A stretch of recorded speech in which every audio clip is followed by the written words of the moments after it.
할렐루야. 오늘 또 하나님의 은혜와 평강이 여러분 가운데 함께하기를 축복합니다. 특별히 오늘 또 이 본문 말씀을 통해서 하나님께서 내게 말씀하시는 하나님의 음성을 듣는 은혜로운 시간이 되기를 축복합니다. 계속해서 잠언에 하나님의 지혜의 말씀을 듣고 있습니다. 근데 여러분, 하나님의 지혜의 말씀을 듣고 아는 지식으로 그쳐서는 안 되고요. 그 말씀대로 살아가는 거예요. 실천하는 거예요. 오늘 또 여러분, 하나님의 지혜의 말씀을 듣고 오늘 또 그 말씀대로 순종하며 살아가는, 실천하는 여러분들이 되시기를 축복합니다. 오늘 아침 하나님께서 우리에게 허락해 주신 말씀은 잠언 3장 27절에서 35절 말씀입니다. 너의 손에 선을 행할 힘이 있거든 도움을 청하는 사람에게 주저하지 말고 선을 행하여라. 내가 가진 것이 있으면서도 너의 이웃에게 갔다가 다시 오시오 내일 주겠소 말하지 말아라. 너를 의지하며 살고 있는 너의 이웃에게 해를 끼칠 계획은 꿈이지 너에게 해를 끼치는 사람과는 까닭 없이 다투지 말아라. 폭력을 휘두르는 사람을 부러워하지 말고 그의 행위는 그 어떤 것이든 따르지 말아라. 참으로 주님은 역겨운 일을 하는 사람은 미워하시고 바른 길을 걷는 사람과는 늘 사귐을 가지신다. 주님은 악한 사람의 집에는 저주를 내리시지만 의로운 사람이 사는 곳에는 복을 내려주신다. 진실로 주님은 조롱하는 사람을 비웃으시고 겸손한 사람에게는 은혜를 베푸신다. 지혜 있는 사람은 영광을 물려받고 미련한 사람은 수치를 당할 뿐이다. 아멘. 다시 말씀드리지만 여러분들, 하나님의 말씀을 통해서 하나님의 음성을 듣고 하나님의 지혜를 알았다면 그것을 아는데 그치지 마시고 여러분 정말 지혜자의 삶, 그 말씀대로 살아가는 그런 인생을 살아가시기를 주의 이름으로 축복합니다. 오늘 이게 지혜로운 사람은 어떻게 살아야 하나 하는 걸 말씀하고 있는데요. 오늘 27절 말씀. 너의 손에 선을 행할 힘이 있거든 도움을 청하는 사람에게 주저하지 말고 선을 행하여라. 내가 가진 것이 있으면서도 너의 이웃에게 갔다가 다시 오시오 내일 주겠소 말하지 말아라 그랬어요. 여러분, 지혜의 첫 번째 실천을 뭐라고 말씀합니까? 나누는 삶을 살라는 거예요. 이게 정말 하나님의 지혜로 살아가는 사람이라는 말씀이에요. 뭐 있어야 나누죠 라고 하실 수 있는데 여러분, 그래도 아직은 살아있고요. 우리가 살아갈 옷이 있고요. 그래도 살아있지 않습니까? 왜 줄 것이 없겠어요? 잠언에 보면 우리가 밑에 나중에 볼겠습니다마는 11장 24절 이런 말씀도 있어요. 남에게 나누어 주는데도 더욱 부유해지는 사람이 있는가 하면 마땅히 쓸 것까지 아끼는데도 가난해지는 사람이 있다. 남에게 베풀기를 좋아하는 사람이 부유해지고 남에게 마실 물을 주면 자신도 갈증을 면한다. 재미있는 표현들이 많아요. 자꾸 나누어 주는데도 자꾸 부유해 주는 사람이 있는가 하면요. 꼭 써야 될 때를 안 써가면서 과도히 아끼는데도 가난해지는 사람이 있다는 거예요. 특별히 다음 절에 보면 베풀기를 좋아하는 사람은 부유해지고 또 남에게 내가 마실 물을 주면 내가 갈증이 해소된다는 거예요. 어떤 원리냐면요. 내가 누구에게 베풀어야 다른 사람도 나에게 베풀어 주고요. 내가 남에게 물을 나누어 주어야 남도 나에게 물을 나누어 주지 않겠습니까? 내가 베풀고 내가 사랑해야 남도 나에게 사랑으로 메아리처럼 그렇게 돌려주지 않겠습니까? 여러분 명심하십시오. 남의 갈증을 해소시켜야 내 갈증도 해소가 되는 것. 이것이 진정한 지혜자예요. 진정한 지혜자, 나눌 줄 아는 지혜자. 내 힘에 지나도록 내가 나누어 주어도 가난해지지 않을 거예요. 아까 말씀드린 잠언 11장 계속 26절에 보면 곡식을 저장해 두기만 하는 사람은 백성에게 저주를 받고 그것을 내어 파는 사람에게는 복이 돌아온다. 좋은 일을 애써 찾으면 은총을 받지만 나쁜 일을 애써 추구하면 나쁜 것을 되받는다. 자기의 재산만을 믿는 사람은 넘어지지만 의인은 푸른 나뭇잎처럼 번성한다 그랬어요. 초막손처럼 그저 자기 것만 그저 움켜쥐는 사람 저주를 받을 거예요. 이 말씀이 목사님 저주하시니 아니 그 하나님 말씀이에요. 남에게 나눠줄 줄 모르고 자꾸 그렇게 수전노처럼 굴면 저주받을 거예요. 하지만 내어주는 사람, 그 사람은 복을 받을 것이다 하는 거예요. 좋은 일 하는 사람은 은총을 받지만 꼭 그렇게 나쁜 일을 하는 사람은 그것을 나쁜 것을 되받게 될 것이에요. 자기 재산만 믿고 살아가는 사람은 망할 것이지만 자꾸 나누어주는 지혜자는, 하나님만 의지하는 자는 푸른 나무처럼 번성하게 될 것이라는 말씀입니다.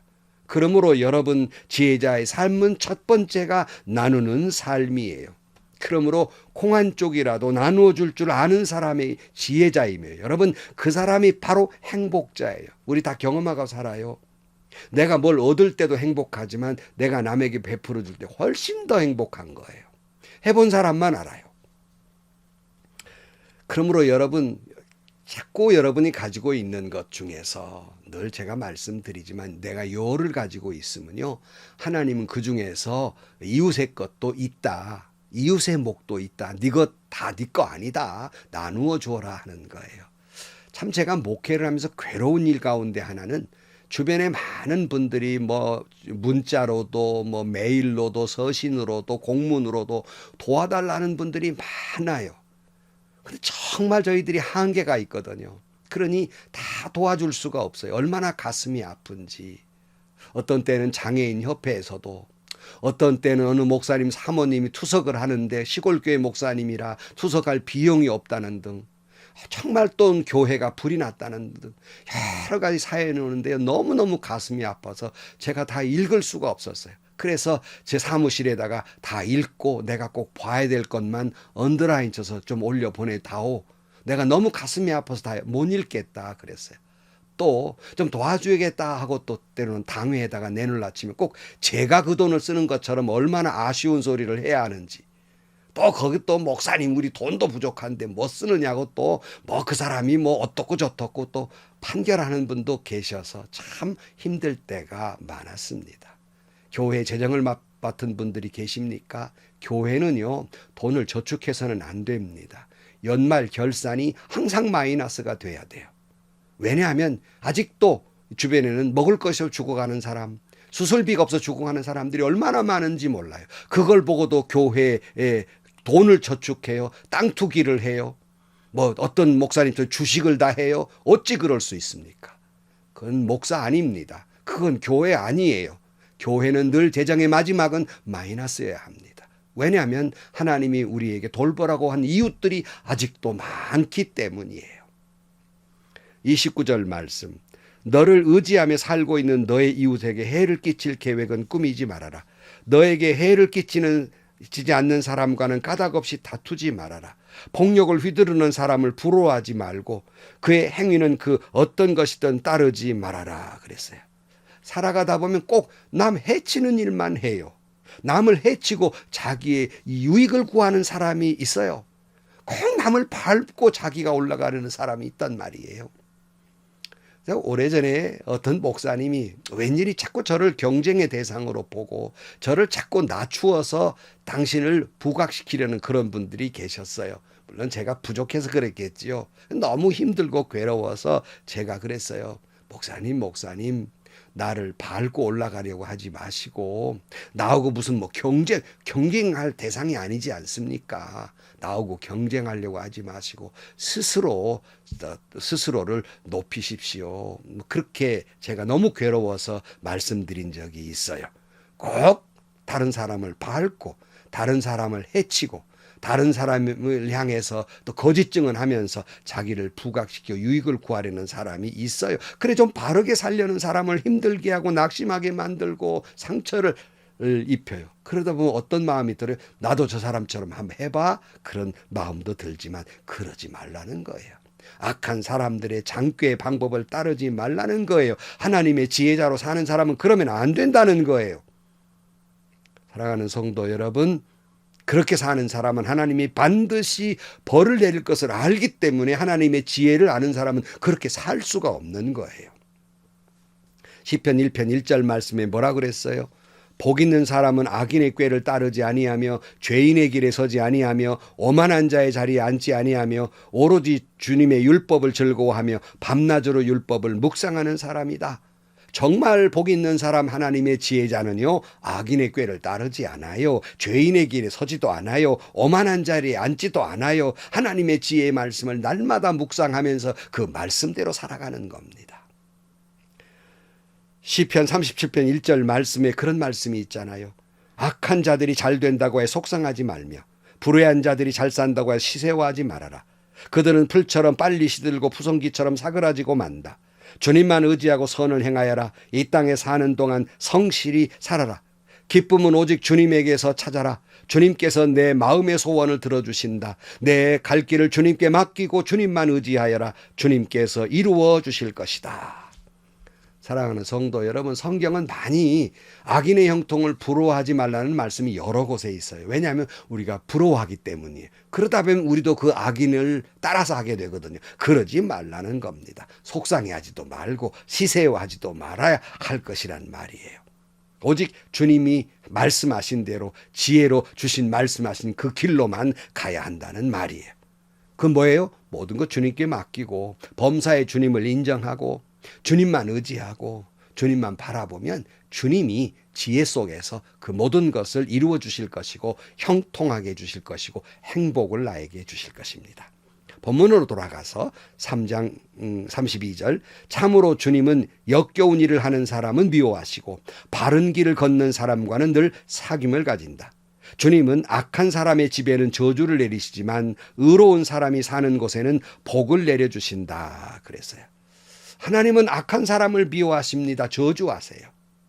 그러나 하나님의 지혜로 사는 사람에게 늘 은혜를 주실 것입니다. 행복을 내려주실 것입니다. 34절 진실로 주님은 조롱하는 사람을 비웃으시고 겸손한 사람에게는 은혜를 베푸신다. 지혜 있는 사람은 영광을 물려받고 미련한 사람은 수치를 당할 뿐이다.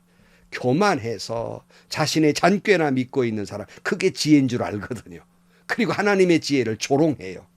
하나님은 그를 비웃을 겁니다. 하나님은 그에게 도리어 수치를 당하게 하실 것입니다. 그러나 늘 좀 힘이 없는 것 같고 비실거리는 것 같고, 그러나 하나님의 지혜로 사는 사람은 은혜를 베풀어 주실 것입니다. 사람은 그를 낮춰 볼지 모르지만 하나님은 그를 높여 주실 것입니다. 영화롭게 하실 것입니다. 최후 승리를 주실 것입니다. 사랑하는 성도 여러분, 우리는 오늘 정말 지혜자의 삶은 어떤 것일까? 첫 번째가 바로 맨 먼저 이웃과의 관계에서 사랑하는 삶을 사는 거예요. 그러니까 지혜자는 하나님을 사랑하고 이웃을 사랑하는 것이 바로 1번입니다. 여러분, 하나님을 사랑하시고 하나님이 그 사랑으로 때로는 은혜로운 말과 책망의 말 속에서 지혜를 얻으시고 그 지혜를 이웃 사랑으로 실천해 가는 것, 이것이 지혜자의 지혜고 지혜로운 자가 더욱 지혜롭게 되는 길입니다. 여러분, 베풀고 나누고 하나님의 사랑이 여러분에게 흘러 들어와 그 사랑을 이웃에게 흘러 들어가게 하는 지혜자의 삶을 살게 되기를 축복합니다. 기도하시겠습니다. 하나님 아버지, 참 지혜롭게 산다는 것이 움켜쥐고 잔꾀나 부리고 권모나 술수를 부리는 것이, 그것이 지혜인 줄로 착각하는 어리석은 인생을 살지 말게 하시고 악한 길로 가지 않게 하시고 우리로 하여금 하나님의 지혜로 말씀하신 대로 하나님을 사랑하고 이웃을 사랑하며 이웃을 섬기며 나누는 삶을 살아가는 지혜자의 지혜가 있게 하여 주옵소서. 예수님의 이름으로 기도하옵나이다. 아멘. 여러분, 그렇죠? 그렇게 나누다가 너 이 험한 세상 어떻게 살래? 이 세상 사람들이 하는 말입니다. 하나님은 그렇게 나누고 과도하게 나누어도 너는 가난해지지 않을 것이다. 행복할 것이다. 장수할 것이다. 형통할 것이다. 그렇게 말씀합니다. 이것이 하나님의 지혜입니다. 오늘도 여러분, 조막손처럼 아끼는 것이 지혜인 줄로 착각하지 마시고, 그렇다고 허랑방탕하게 사용하라는 게 아니에요. 이웃을 나누어주는 지혜로운 자를 삶을 살아서 여러분 자신이 행복해지시고 여러분 자신이 복받게 되기를 축복합니다. 행복하시고요, 좋은 일이 가득한 하루가 되시기를 주님의 이름으로 간절히 축원합니다.